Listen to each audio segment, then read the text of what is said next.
Hey everybody, we want to welcome you to Sister Circle. We are super excited about tonight. We just can't wait to talk about credit. I went back, pulled my credit just to remind myself that I needed this session. So the way the number rolled out, it let me know I need to be sitting right here. And so we are excited. I hope all of you are ready to learn. Remember, for Sister Circle, if you have questions, comments, please type them in and we will read them, post them so that our guests can answer those questions for us. So first things first, I want to introduce just the ladies as always. Terrell, Erica Yao. Remember, we got to always include her last name. That's right.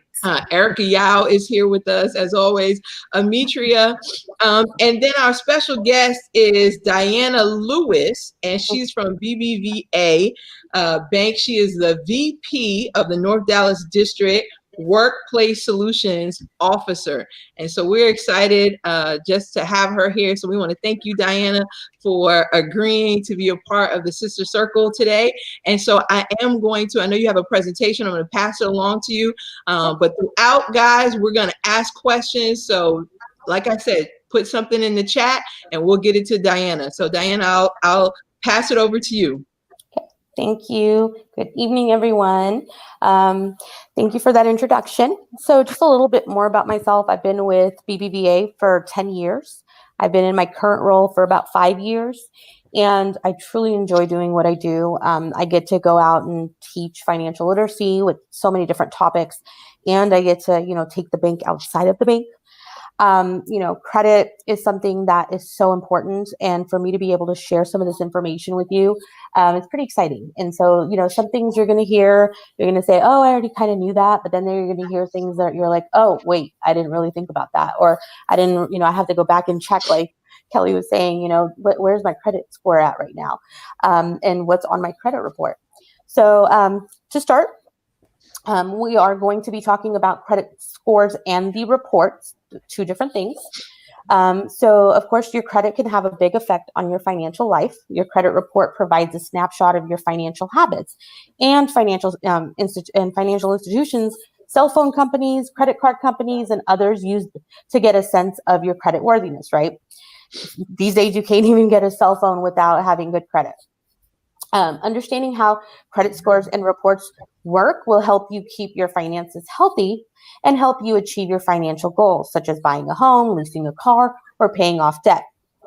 When I say, when they use, cell phone companies use your credit, meaning they look at it and see if you qualify for a phone or if you have to put a down payment, right? Which is crazy because now you can't even get a phone without leasing it, or else you have to pay $1,000 for a phone. Wow. So, your credit is important because then you have to pay even more just to be able to purchase a phone that others are getting for free or, for no down payment. Okay. So before we get into why credit scores are important, let's discuss what they actually are. Your credit scores. Credit score is a 3-digit rating that tells a lender how likely you are to repay your debt, right? So poor credit is rated at around less than 579. So if your score is below 579, it is considered poor. People with a score of 500 or below could probably use help to rebuild their credit history. Fair credit is around 580 to 669. In this range, it may be difficult, if not kind of impossible, to qualify for loans. And if you do get a loan, it may have a really high interest rate. They consider good credit around 670 to 739. So if your credit is around that 670 to 739, you may have some blemishes on your credit report and you might be restricted to higher than average interest rates on loans. Now, that does not mean that it's still considered good credit because some people think, up to 740, that's considered really good credit, right? Well, very good credit is between 740 and 799. Yes, up to 799, which you rarely hear that. A credit score between 740 and 799 can help you qualify for, of course, the most loans, and you probably have solid credit history with a few missed or late payments, or your credit history may simply be shorter. So there's not really much going on there for you to be able to show, for your credit scores to kind of go up and down. Exceptional credit is between 800 and 850. So if your credit score is above 800, you have the strongest credit history and qualify for the best loan terms and interest rates. Okay. And if you have somewhere between 800 and 850, congratulations, you are awesome, because I working in the bank for 10 years, I have probably seen that one time. Really? And yeah, anything above 800 is just, and at that point we started rating it as A1. They actually called it A1 credit. When you would look at their loan documents, it would say A1 credit, and you'd be like, oh wow, they actually use that terminology. Remember, these credit score ratings are for informational purposes only. Later, we will learn how credit scores are actually calculated. So your credit score can be poor, fair, good, very good, or exceptional. But what if you don't have a credit history at all? Okay, and that's common. Having no history doesn't mean you have bad credit, right? So many people, especially young people or people who have, recently immigrated to this country, have no credit history. It's not a bad thing. It's not the same as having bad or poor credit, although people without credit history will face similar difficulties in getting loans or proving their credit worthiness. However, there are many steps you can take to start building credit. Okay, step one, it would be open a line of credit. Unfortunately, we're really truly graded on our, credit scores are based off of, credit lines of credit that are open and that are revolving. They're not secured. Okay, so if you have something that's secured, yes, you get graded on that. And I say graded on it because your credit score is basically like a report card. It's like, they're testing you. It's like a test at school that you have to pass, because they want to see, how are you doing? Are you able to be disciplined with the credit that they're giving you when they have no collateral, when there's nothing to take, if it's not secured, they have nothing to take. So they're basically trusting you with this line of credit, this money, and they're saying, we want to know if you're going to pay it back, and are you going to pay it back on time? And if you're not going to pay it back on time, well, we're going to grade you on that. Okay. So opening a line of credit, this could be a credit card through a bank or a retail store, or a small loan that you can repay on time and in full. Special products such as secured credit cards and credit builder loans are designed to help boost your credit, but they may have restrictions on how much money you can borrow, or may require you to put down a cash collateral. If you've recently immigrated to the U.S., you'll need an immigrant visa and a social security number first before you can open a bank account and, of course, get a credit card here. Now, our secured credit card, you can get a secured credit card from so many, banks offer that. You just want to make sure that that they're going to be reporting it on time, because with secured credit cards, let's say here at BBVA, we report it every month on time to make sure that it's working for you, right? So you want to make sure that that secured credit card is working for you. So how that works is you open up a savings account. You put, for us, it's $500. Other banks may have less or more, into a savings account. That's your money, even at the end. And we kind of freeze that account. You still earn interest on it. Not much right now, but you still earn a little interest on that savings. And we turn around and we give you a credit card. And there is an annual fee when it comes to secured credit cards, unlike, all our other credit cards that don't have any fees. The secured credit card does have a fee. So there's fees associated. And again, you can shop Diane, around. I'm sorry to cut you off. So the purpose of the secured credit card is to just ideally help you build credit. Correct. Either build credit or even rebuild your credit. So if you have no credit, it's great. And if you're trying to get, your credit back where it needs to be, you can get a secured credit card, and that will help you. Now, by itself, it's not really it will help you. It'll just take longer. But there are other ways. Like if you were to get one credit card, start with a secured credit card, and then maybe in like 2 months or 3 months, get another credit card, but get an actual credit card, because you might be able to qualify. And there's places that have it. Yes, the interest and fees are bad, but it's going to help you build credit. Or get a car loan. A car loan with a secured credit card actually works really well. It helps you build that credit faster, because you have one that's an open line and then you have one that's secured. Well, they're both secured, but that's considered a credit card. But the car loan, they can actually take your car from you. And so, it kind of works. They work together. So you keep on adding to your, lines of credit that you have, from credit cards to any types of loans that you have, and it's going to really help build together. Okay. So they work well. But that is not just for it's for establishing credit and reestablishing credit. Okay.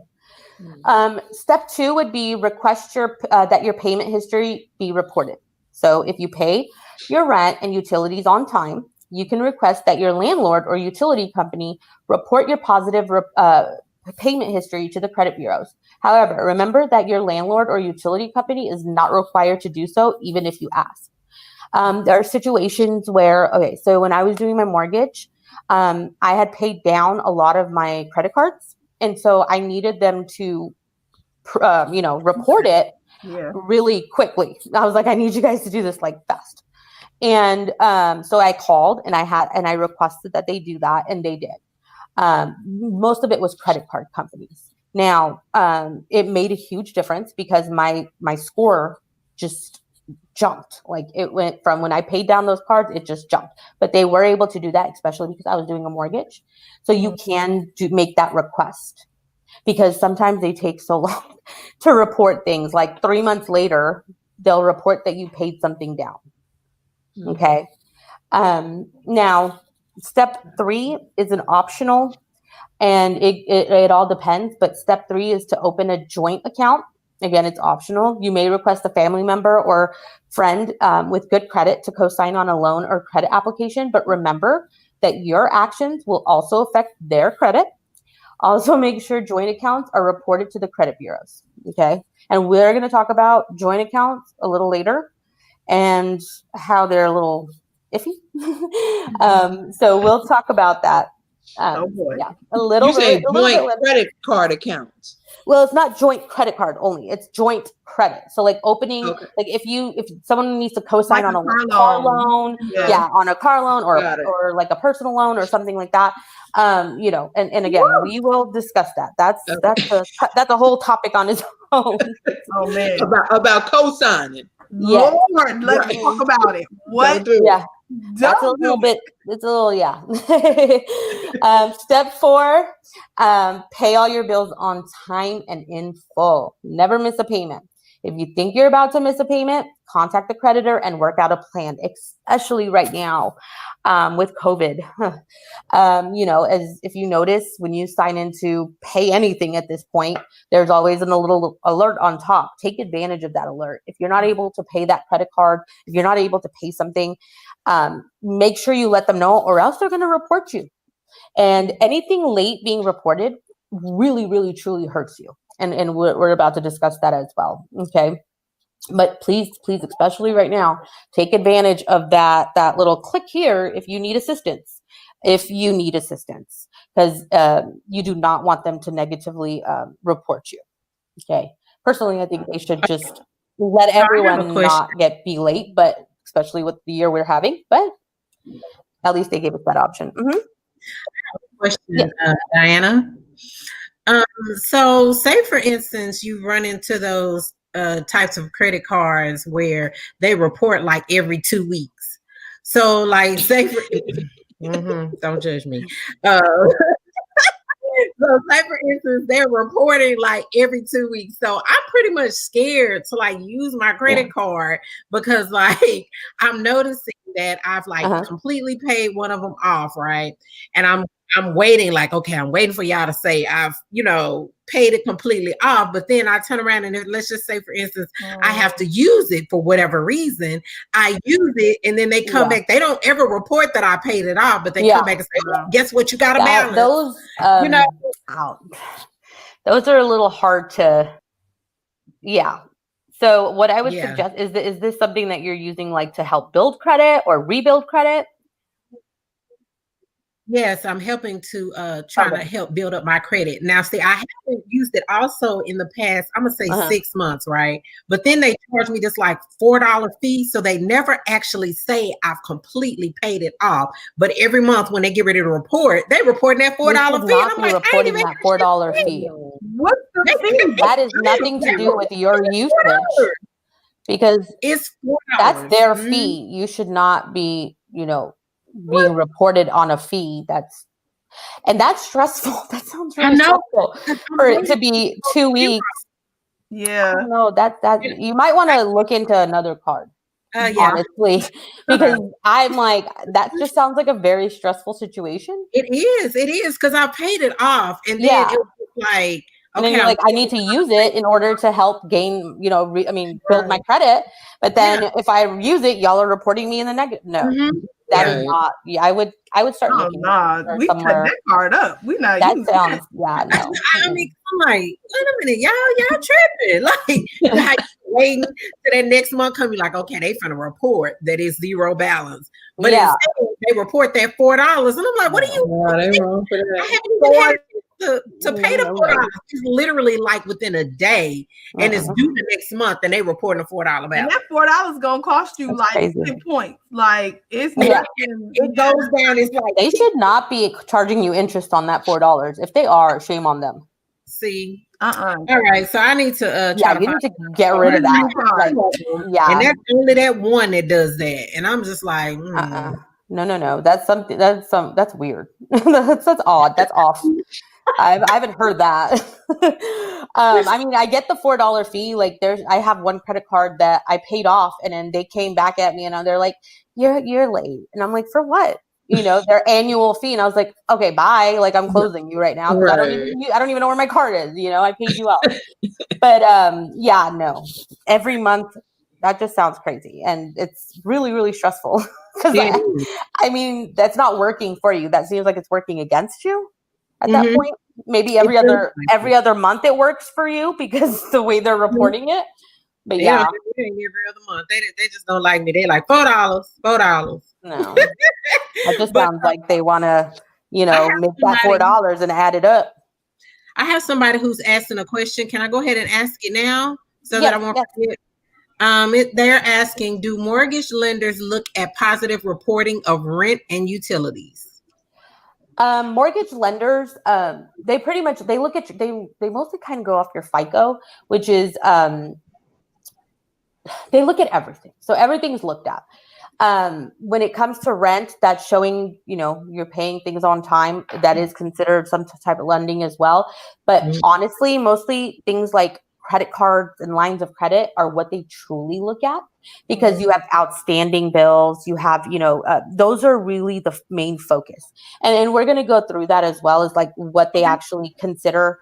We'll look at, what makes up most of your score and how, to prevent from your score going down. So we'll kind of look at that as well. But mortgage lenders, it all depends. Different lenders look at different things as well.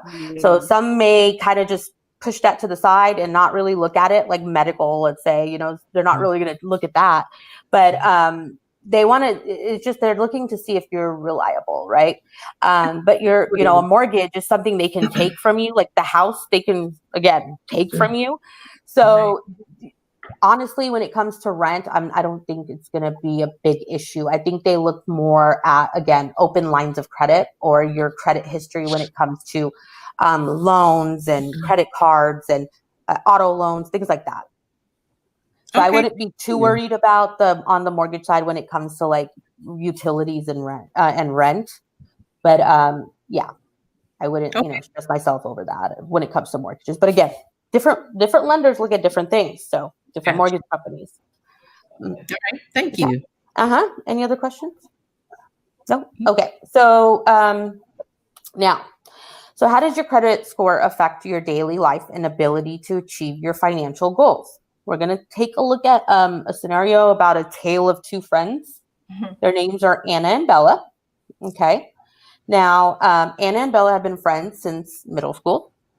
They both own cars and have steady incomes to pay their bills. This is going to be a little bit about And remember, and I just want to say, remember Anna and Bella and who has the better score, because later on when it comes to co-signing, we're going to use Anna and Bella as well. So Anna's credit score is 530, while Bella's is 700. Okay. Anna and Bella decide to buy homes in their childhood neighborhood. One of them receives a loan without any trouble. Unfortunately, the other has a difficult time getting a loan. When she finally gets her loan approved, her interest rate and insurance premiums are higher than her friends. Okay. Now, so of course, Bella has a better credit score, right? And Anna has trouble getting her loan because of her bad credit scores. And she was, had to pay higher interest rates and different things. And of course, factors that institutions consider. Every institution considers something completely different. You have to know that as well. But of course, as we know, Anna's credit score is pretty low. And why is that? Well, because credit scores are not the only factor that lenders consider, right? So factors such as the market, down payment amounts, loan terms, and lender loan policies can influence the cost of a loan. But still, experts and research show that one's credit score has a large effect on the cost of the loan. Okay, so hers was a lot higher, including her insurance premiums, because of her credit score. Well, as you've seen, credit scores can affect your ability to get a loan, as well as your interest rates and insurance rates. But they can also affect your eligibility for a rental home, as many homeowners and property managers check credit scores before renting to unknown persons.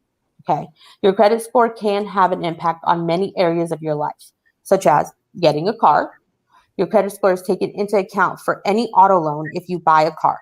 It can also be difficult to qualify for a lease with poor credit, and late lease payments can negatively impact your credit. Getting a job. In some cases, employers may check job candidates' credit scores to learn more about people's reliability. And yes, that is a real thing. I'm not sure if anyone's had that situation happen to them where you get the job, but then they check your credit and they're like, well, you're not reliable. So sorry, you don't qualify anymore, or you don't qualify for the job. I personally don't like that, because that's just not, people have made mistakes in their life. Maybe they made a mistake down the line, or maybe they were in a tight situation, but employers do look at that. Not all, but there are some employers that will check your credit in order for you to work for them. Setting up utilities and phone service. It can be harder with poor credit to set up an account with the utility companies, internet and cell phone service providers. Deposits may be required. That's back to that cell phone situation where you have to, pay $1,000 to get a phone, while others are, basically not paying much, or you have to put like a down payment down. Essentially, any persons or any organizations that you are seeking credit from may review your credit report to ensure that you're lending that they're lending to a responsible borrower. So basically, your credit score shows if you're a reliable person, if you're disciplined, is what I always use the word disciplined, because when you have this credit card that they give you and you're like, I have all this money, I can do what I want, I can go buy that purse, or I can go buy that TV, or whatever you choose to do with it, and you just go crazy with it.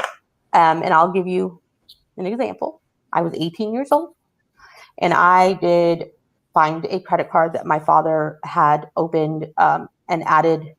He was a cosigner on it, and I didn't know anything about it, but he was trying to build credit for me. Well, I was 18 with no job, and so I found this credit card, and it had a $7,000 limit. Yeah. I don't know, 18-year-old, no job, $7,000 limit. Galleria at that time, here at the Dallas Galleria. I went to the Louis store. I went to the Gucci store. I bought it was like $700 something pair of Dior glasses. I took my boyfriend at the time and I bought him some Louis wallet. I'm in the Louis store. They took me to the back. They had the credit card company called. It was a mess, but I maxed that out. Okay, let me tell you.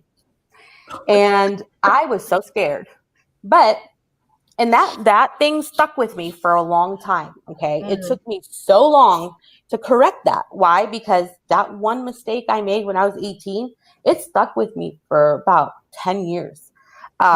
it was there. And I just was like, what do? I don't have a job. And I was scared to tell my dad, but things happen. And so, I made that mistake.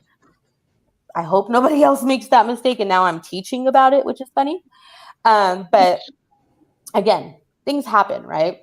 And so to grade me then and to grade me now would be two totally different situations. Okay. So it's all about discipline, and it's all about, knowing, okay, so I have all this money, I have this credit card. It's just a little plastic thing, right? It's not real money. And let me be smart about it. Let me know what I'm doing. Let me not get crazy with it. Loans are a different situation. Why? Because we borrow the money because we need to borrow the money for something, right? Let's say you need to fix your house, or you have a car problem. But when it comes to credit cards, and that's what they grade you hard on, the credit cards versus any of those other loans. So you really have to be responsible with it. And when they go to check, lenders are checking things, they're checking to see if you've been responsible. Okay. So much depends, of course, on this 3-digit score. So who actually comes up with credit scoring system, right? You're like, okay, who's really the one that's grading us? Well, we've all heard of, probably most of us have heard about Experian, Equifax, and TransUnion, right? There are many agencies that prepare credit scores, and they can use different models to calculate them. However, these are the most popular. And the most popular scoring models are FICO and Vantage score. Again, mortgage, they look at your FICO score. And you want to check that as well. But these three are the ones that actually, they're the main bureaus in the United States.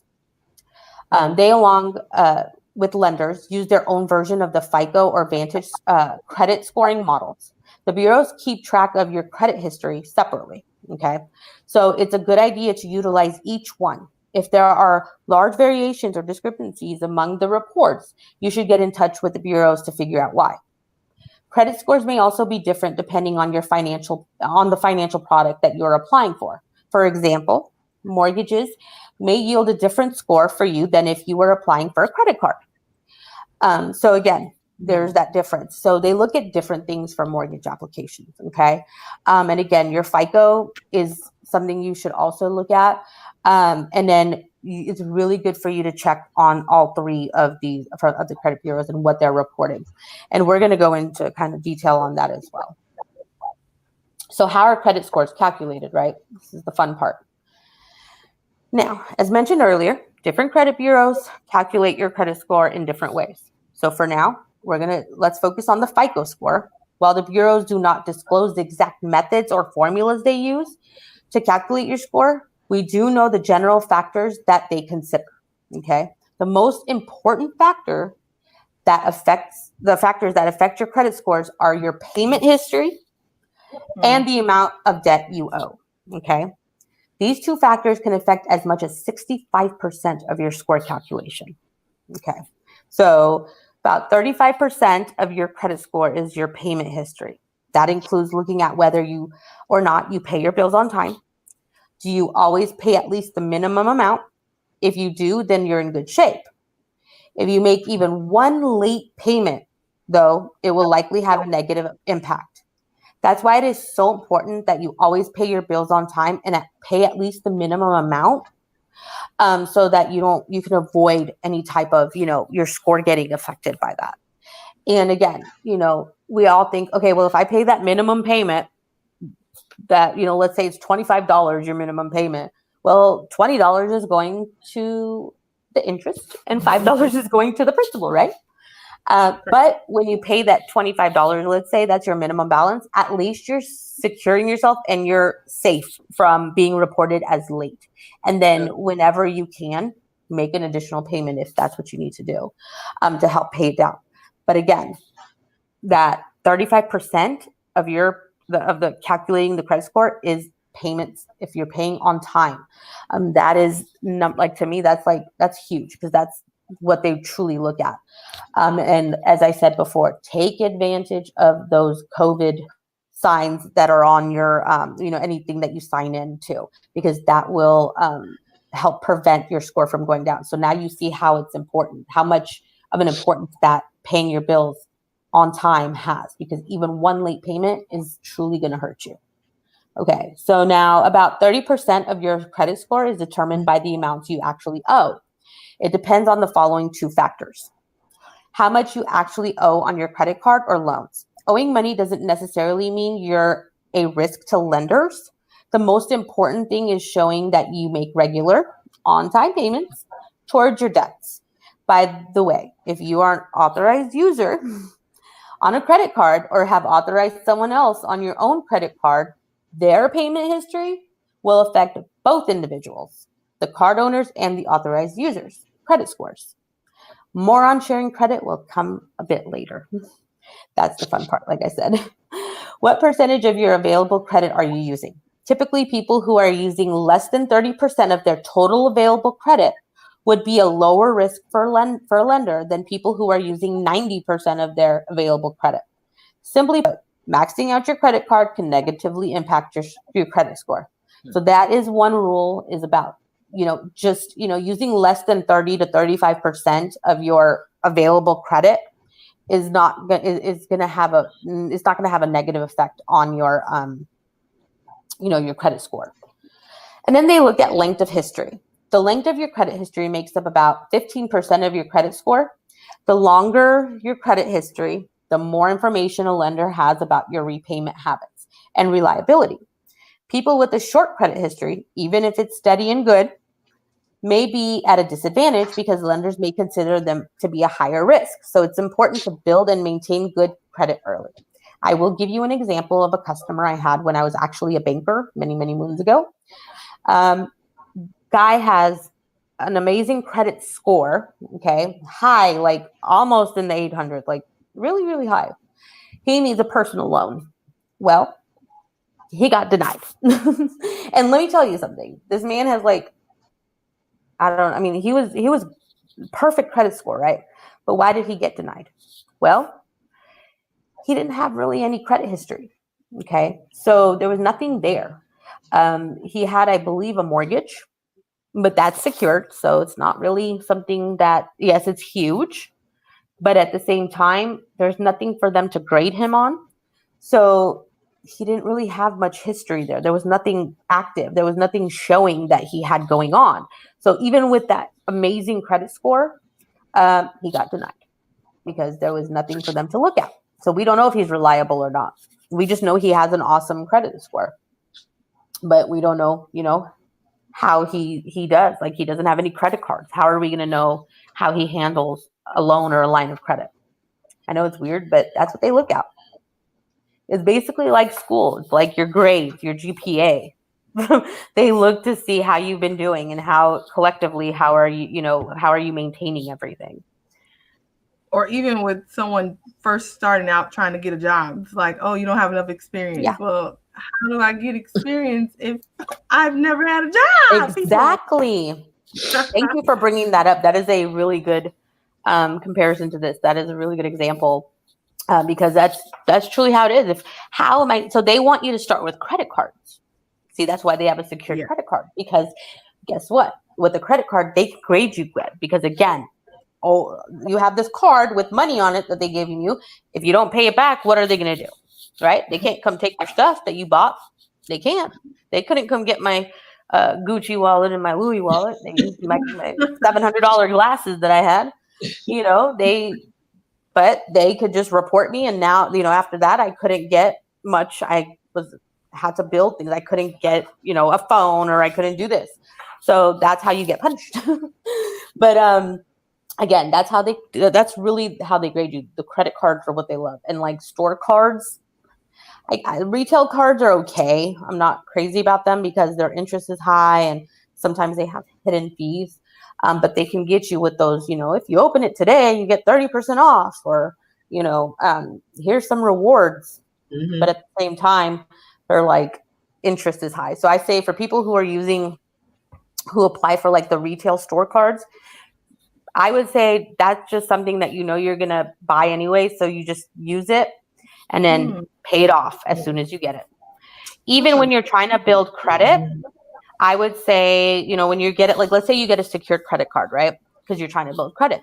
Well, if you know that you're going to go buy groceries and you were going to get gas, use that credit card and turn around and pay it off, because you were going to use that money anyway, and just use the credit card. And so that way it helps you build your credit. Okay.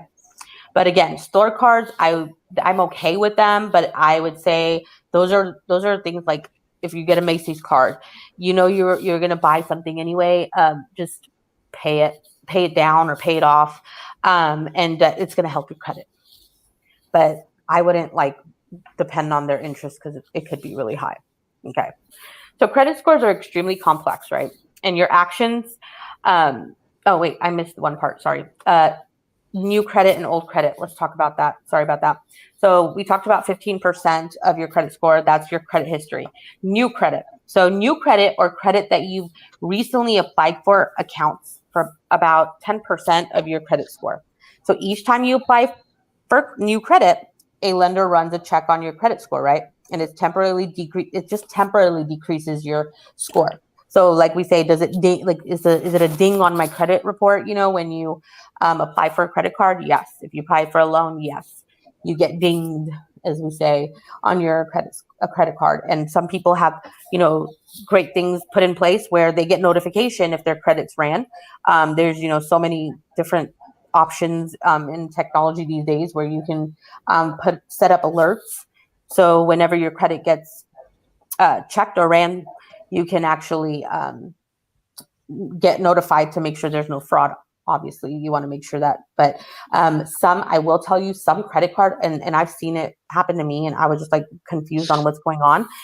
Some credit card companies that you have that are existing, sometimes down the line, maybe a year later, they'll go and rerun your credit. And then you'll see it on your credit report, and you're like, I've had this card for a long time, so I don't understand why you're running my credit again, and why it's reporting on my, as a negative impact on my credit score. So you just want to make sure, you look at those things. So again, new credit, it's about 10% of your credit score, and it is temporary. It does it does go away after a while. But there are limited exceptions. If you're using way too much of your available credit, they might just run it again. But for example, applying for many mortgages, you won't get dinged for that. Okay. Because if you're trying to buy a house, you're shopping around, right? You're shopping different lenders. So every time ABC Bank or ABC Mortgage Company applies for it to see what rate you'll get with them, then you go maybe in the next day or 2 days later, and you apply with, Joe Smith's bank, and they're not going to report it, because that's just not fair, because you're shopping. You need to get the best rate. You're purchasing a home. You're not just, applying for a credit card. So it's huge. So Diana, I have a quick question. Uh-huh. Is it true that if you wait a particular amount of years, things will fall off? Say, for instance, if there's and I don't know if this is related to a loan or specifically credit cards, but if there's been something sitting there for, I don't know, 5 years, 6 years, Mm-hmm. right? And you don't do anything towards that particular debt, does it fall off? And does that relate to certain types of debt and certain types of cards or loans, or how does that work?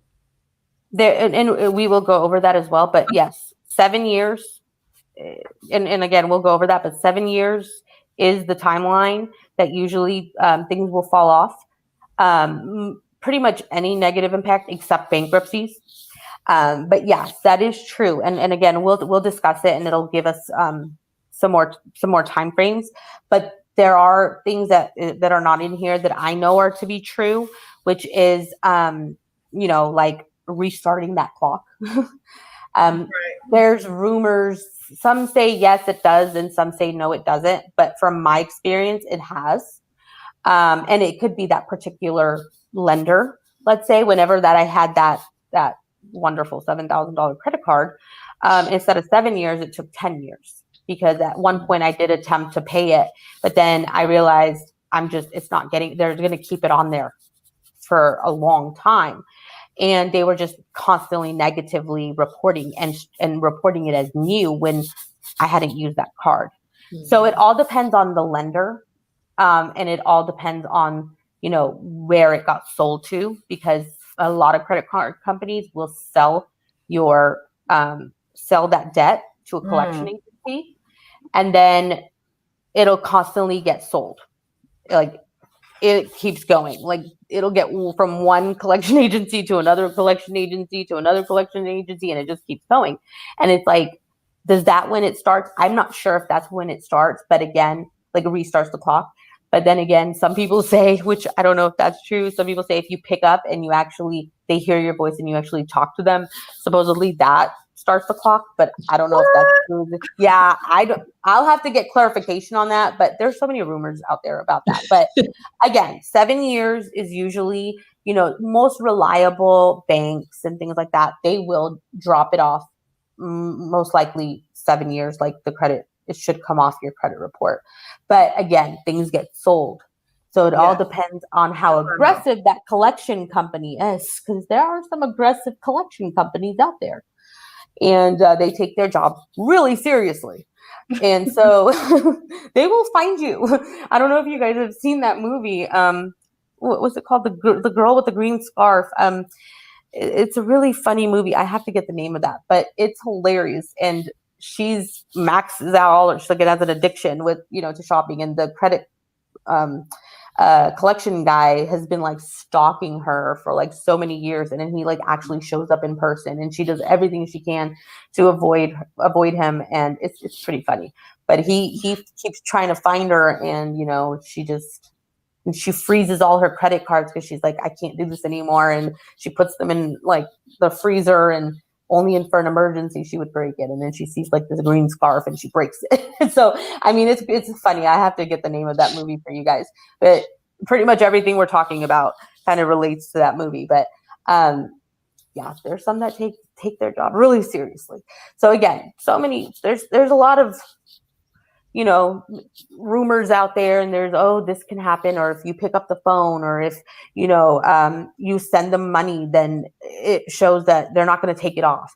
But there's ways to work around that, and I would say just kind of do your research on that credit card company if you are in a situation like that, and read what others have wrote about it. I always say reviews are the best way, and other people's experiences will help as well.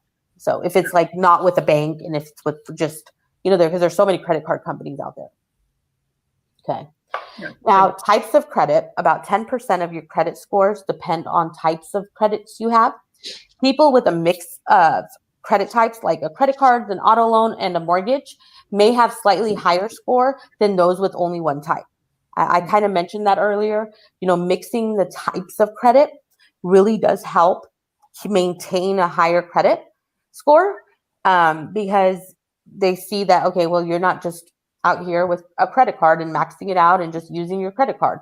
You are, you have a mortgage, you have a car loan, you have a personal loan, and then you have this, an open line of credit, maybe a home equity line of credit.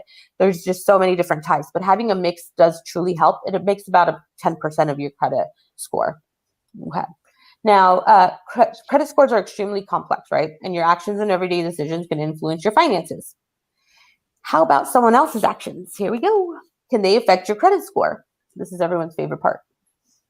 Many people think co-signing, hold on, let me get my screen here. I think we froze. Okay. So many people think co-signing on a loan is a helpful action to take, especially if the person is your child, significant other, parent, or close friend. Similarly, many married couples or people in a long-term relationship decides to merge their finances. But it's important to know how this decision may affect your own credit score. Okay? So you might want to take a second and think, have you ever co-signed on a loan or asked someone to co-sign on a loan for you? Or have you, ever signed a joint credit application with a spouse or other family member, or even just been added as an authorized user on someone else's credit card or added as an authorized user to your own. So there's a little bit of a difference there, and we'll go on about that too. So we're going to take a look at a few scenarios to see how co-signing, merging finances, and sharing lines of credit can affect your credit score. Okay, we're going back to Anna here. So Anna and Bella. Anna's house is in foreclosure. Anna's just a mess. She has taken some steps to improve her credit and is now eligible for a loan. Anna wants to use a loan to try to stop the foreclosure process, but she has a problem. She needs someone to co-sign. So should she ask her friend Bella, who had the great credit score, to co-sign on a loan, with her? Well, and how would that affect Bella, who has an amazing credit score? How would that affect her credit score?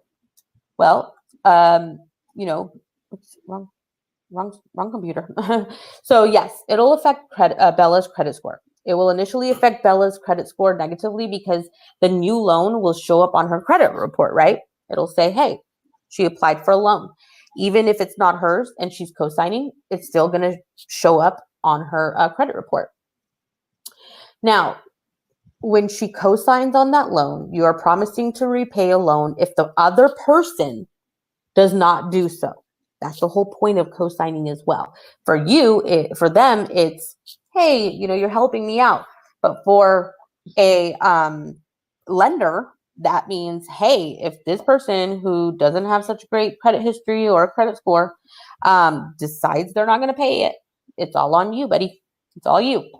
So you have to be careful who you decide that you're going to be signing and co-signing with. Okay. So again, you are promising to repay a loan if the other person does not do so. So if Anna pays off her loan on time, remember Anna's the one with the bad credit, it could actually help improve both of Anna's and Bella's credit scores. Now, if she does not repay her loan or she misses payments, it will actually affect their credit scores negatively, right? Well, hopefully Bella was smarter than that, especially given Anna's track record with her credit and making payments on time. I have something for you. So say we get to the point where Bella has now, Anna has now ruined Bella's credit. No. Hey, it happens. How does, because we only got a few more minutes here, how does Anna or Bella start to improve their credit? What are some things that we can do to improve our credit? Well, there's ways that you can, and we can go, it's in the deck as well. But what I would suggest is, of course, going back in, we're going to talk about the credit reports, going back and actually looking at your credit report to see if there's any type of, other situations on there. There might be, things that are being reported incorrectly aside from that situation. And then you want to make sure that you start paying everything, you're paying everything, constantly paying whatever you have going on time. Maybe paying it down, because again, paying down is going to really help. When you pay down credit cards, your score just jumps. Okay. That's going to help you. And then, again, they look at old credit and new credit. New credit is what they're going to look at. So if you have things that are like from 10 years ago, or like a credit card that you've had for like the last 5-6 years, that's kind of not working for you anymore. It's not really doing you any good. So I would say open something else like a credit card and be responsible with it, of course, pay it on time. That will help you.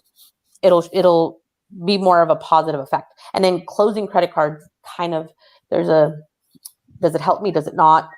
I would say it depends, again, how they report it. So, but just I leave mine open if there's no fees. So leave those open, even if they're old, because they're not hurting you. But they're just kind of not working for you as hard as something new would. Okay. And then if you I have a question, Diane, I'm sorry. So student loans. There we go. So do student loans, how much are they affecting your credit score? So student loans, notice it's not been mentioned, and really it's not mentioned in here because student loans, they don't really look at that. They look at the debt pad of how much you owe when it comes to like lending. But I believe that really doesn't hurt your credit score, actual score. Okay. It might hurt your debt pad, meaning, how much debt you have. They probably consider into there, depending on the situation, because some people's student loans are deferred. But again, it could just, they don't, just like medical, like I said, medical and student loans are not something that are like heavily graded, that you're graded on. Okay. Because there's so many different situations. There's so many different scenarios when it comes to, student loans. Again, some people's are deferred, some people's are not. But I don't think it has a huge negative effect on your credit score, because doing even the loans that I've done in the past, I haven't really seen that on the back end when we go look at the loan information of maybe why they got declined. But as far as debt goes, it sometimes shows up as more of the debt side than because when you're applying for something, your credit score can be great, but then they look at also how much debt that you have, right? They want to make sure that your income, are you going to be able to fit this into your monthly income? Like, I mean, are you going to be able to pay it? Especially when it's a loan versus a line of credit. They look at, okay, well, are you going to be able to make these monthly payments? Because there's no $25 minimum. You're paying, a huge loan. You're going to end up, they're going to look at your debt. So it would kind of more go into that. And most student loan payments are so little that, again, it all depends on the lender. But as far as your credit score goes, it really shouldn't affect it like that. Just like so what I'm hearing from you, my takeaway, Diana, is that I don't have to pay my student loan. That's been my takeaway. I'm not telling anybody not to do that. No, because it still shows up as your debt. And hey, things might change, right? But again, that's true. Your credit scores are mostly they look at more of what you pay on time. Yeah. And even your student loan might have an effect if you don't pay it on time, right? But I'm not, again, I see credit cards and loans and mortgages as mostly what really affects people's credit scores. Now, how much more time do we have? Because I did want to share something that's really, really important. Again, about 8 minutes. Okay, so I'm going to skip through a few things. We know joint credit, not a good idea. Michael and Tamika, Michael's credit was bad. Tamika's was good. She did the right thing. Yeah. And then there isn't one other misconception, that is when it comes to checking accounts. Checking accounts are not on your credit report. Checking account, when you apply for that is not going to show up. So if you have bad credit with the bank, that's a whole different situation. Okay. That is something that you would, you might get declined at a bank because you overdrafted and left it in in collection state. But that has nothing to do with your credit score and what goes on your credit report at like, you know what I'm saying? So it's a little different. Okay, so now we talked about credit scores, credit reports. So when you actually, request your credit report, your credit score is probably not going to be on there, just FYI. Okay. So the 3 nationwide credit reporting bureaus that calculate your credit score based on the factors that affect it, many people wrongly assume that checking their credit score or report will affect it negatively, but not true. And but make sure you keep an eye on your credit report, because it's going to help you in many ways, of course, and to detect fraud, to make sure that nobody's, they're not reporting you incorrectly. Kind of like that situation with every 2 weeks, and they're reporting you. You want to make sure that the things that are being reported are true and correct. You get 1 free credit report from each of the 3 credit bureaus per year, online or by phone. Just FYI, you can request 1 free. Right here is the information. Can you see my screen? Yes. Okay, annualcreditreport.com. You get 1 free from each of the the credit report or the bureaus. This is not going to have, like I said, your actual credit score. This is just the report that shows what's on your credit report. Okay. So this is important. You can do it. And what I would say is kind of space it out. Okay. Since you can only request one from each, I would say maybe kind of do, keep, every 4 months. Yeah. Like do it quarterly. Yeah, exactly. And so that way you could take advantage, because they're going to be similar. They're going to be a little different, but they're going to be similar. They're going to have what's being reported. Some of it, maybe Experian has it reported a little later than Equifax, but is going to be really close. So, do that. Take advantage of that. That's important.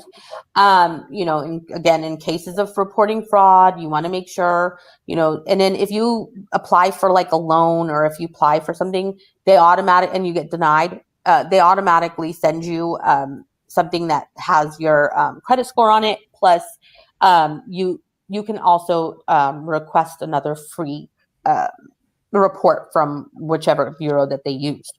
So, it's these three. You can do it at any time. But if you apply for something, you can actually request a free one, because they'll send you a letter with that information and where you can request it. Okay, so now your credit score, again, is not included on your free credit reports. That's completely different. So credit scores, unlike your credit history, are not currently included. You can get your FICO score by requesting it from FICO itself. There is a fee. Okay. You can request the actual credit score from the 3 different bureaus as well, but they do charge you. Okay. You can request your FICO score from www.myfico.com. Sorry? I said, that's jacked up. Why do I have to pay to know what my score is? I know. Crazy. I know. I don't. I guess they got to make money somehow. Clearly. I don't know, because what other way would they make money? I guess I don't. I have no idea. It's weird. But like, again, if you apply for something and you get like declined or something, or even if you don't get declined, if you like you're at a bank, we would be able to tell you what your credit score is, because we'd see it on the report. Okay. Now, this part we can skip through this part right here, but of course, I want to go and talk about this part's kind of important too. So what is actually on your credit report? Public records, any lawsuits, bankruptcies, judgments, delinquent or unpaid taxes, your personal information, we know that, your credit accounts, and your credit inquiries. We talked about those. And so things that you need to look for: dates of delinquency, dates of public records, dates of credit requests, date your account was open. Those are important to make sure nobody's doing any type of fraud. And then, another thing that I would say, I'm just kind of going to the important parts that I believe are important. Credit Repair Organization Act. This is good for you to know. A lot of people turn to credit repair companies, but there was an act that was established to protect your rights as a consumer. It prevents credit repair organizations from engaging in false advertising and deceptive practices that can cause you harm. So under this act, you are covered. They are not allowed to ask for payment until the job is done. You're not allowed to pay them until they are they actually fix your, do as they said in your contract. And you are allowed to have you should be allowed to cancel at any time, which should be in a cancellation rights. A actual contract should be given to you. And they are not allowed to promise that they're going to just remove whatever, like everything, even if it's, you you did it wrong. Like, you're the one that just defaulted on that credit card. They can't be like, hey, we're just going to start fresh. I promise you, we're going to clean it all up. And some do. They're like, we'll take care of it. Give us, pay us and we'll wipe everything clean for you. They're not allowed to do that. Okay. So that could possibly be fraud. So just know your rights. You are protected under this act. And let me go on to here. Okay, steps to repairing. We know that you can actually make sure everything's certified, send it in to the credit bureaus, get in contact with them. And here we go. This is the part that I think everybody wanted to kind of talk about. This is important here. Where is it? Red flags.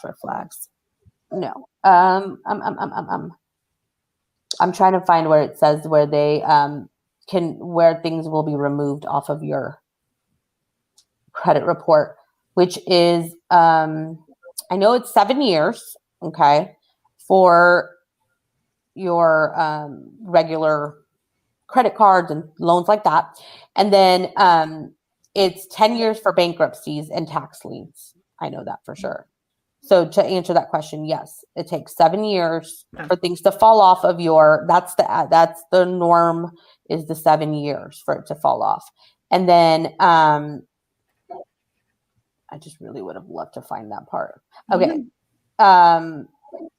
Yeah. So again, 7 years, it should come off. But 10 years for bankruptcies and tax liens. So know that. And then, here we go. So dates of delinquencies. Okay, so look at the following dates carefully. Remember, the length of your credit history accounts for 15% of your credit score. Make sure that opening or closing dates of accounts are listed correctly. Any public records of legal activity should be erased from your credit score after 7 years. 10 years for bankruptcies. So this is a part of, looking for things that shouldn't be on your credit. So it's very important. So most of these types of information can remain on your credit report for up to 7 years, but it says any public records of legal activity should be erased from your credit score after 7 years. So make sure you check your dates on that. Okay. It's important. It's important because, hey, if they're not taking it off and it's been past 7 years, you need to report that and you need to get in contact with them. Okay. So Diana, would contacting them, would it restart though? Or No, not contacting them. You contact the credit bureau. Okay. And that was like a whole section on here too, which again, I could provide the participant guide for whoever is interested. But there are some credit counseling services that you can find through some of these organizations. The National Foundation for Credit Counseling, Financial Coaching Association of America. They have lists in your area of, nonprofits or different types of credit counseling services that are offered.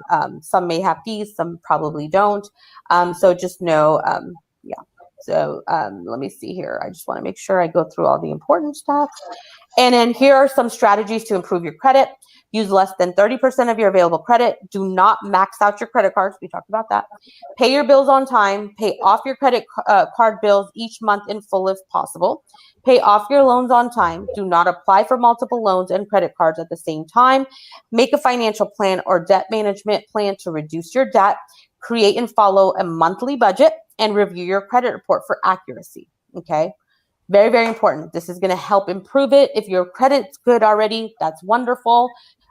Good job on keeping, a really good credit score.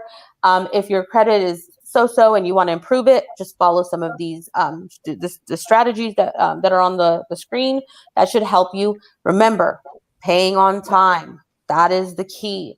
Take advantage of those little COVID signs. I can't stress that enough, because you do not want them negatively reporting you just because of this crazy situation that we never really thought we'd ever experience in our lifetime.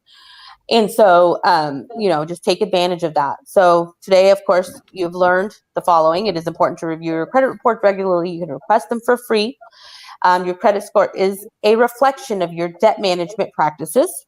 You should always pay your bills on time. You should not default on loans. And it is possible to repair bad credit by managing debt and credit responsibility. But remember, it does take time. So patience is key. So if you're having to repair your bad credit, you just have to be patient. So, don't get stressed out. There's people out there that will help you.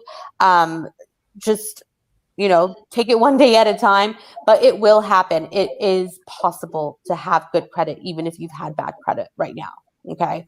So I'm a prime example. Like I said, I messed it up at 18, but I'm doing real good now. So, it takes time. 7 years, as long as you don't have bankruptcies. But 7 years, it seems like a lifetime, but so many things you can do to start working on it, things that you can start adding. And then if you have really nice people that will co-sign with you or add you to a card that trust you, or vice versa. I trust them. That's what I was saying. We didn't really get to have fun with that part, but just be careful.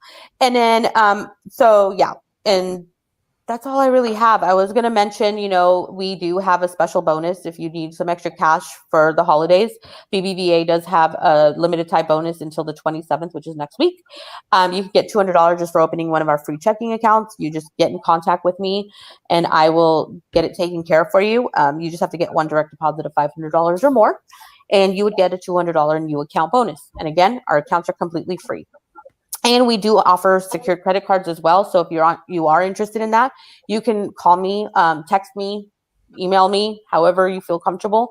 I have my work cell phone with me at all times. Literally, it's next to my bed at night as well. So I have my work cell phone and my personal cell phone, but you can give me a call anytime or text me and I will answer any of your questions. If you didn't get to ask any questions because we ran out of time, or if you need additional information, if you want the participant guide, you can email me and I'll get that over to you, which has a lot of this great information in it as well. Even if you have any questions about your own personal financial situation that has nothing to do with credit, I'm here to help. Even if you don't bank with us, I can help you. So just give me a call. I'd love to be a source for you when it comes to the financial situation. So thank you financial so much. health is real. Just remember that financial health and financial stress is real. It is a real thing. So you want to maintain your financial health and situation. We appreciate you, Diana. That was awesome. Thank you so much. Sorry I had to go so fast. Thank you. And we ran out of time. A lot of great information. And guys, we want to thank BBVA for allowing Diana to come in. And so check them out as well. And so, our whole goal here is just to provide resources to make us better women, right? And so whoever is out there listening. And so, guys, we want to repair our credit, and we want to thank Diana again just for an awesome night. And so if you need any information about means, you can email. If you missed Diana's information, you can always email at Victory Baptist Church of Dallas @gmail.com, and we can, connect you guys and get that information out there. And so we'll try to put some information also on the website, the church's website, or Facebook page, so you guys can have access to that as well. Diana, you were awesome. Thanks, everybody. We had a great night. All right. All right. Have a great night, everyone. Thank you so much. Bye. Thank you. Good Bye. night. Good night.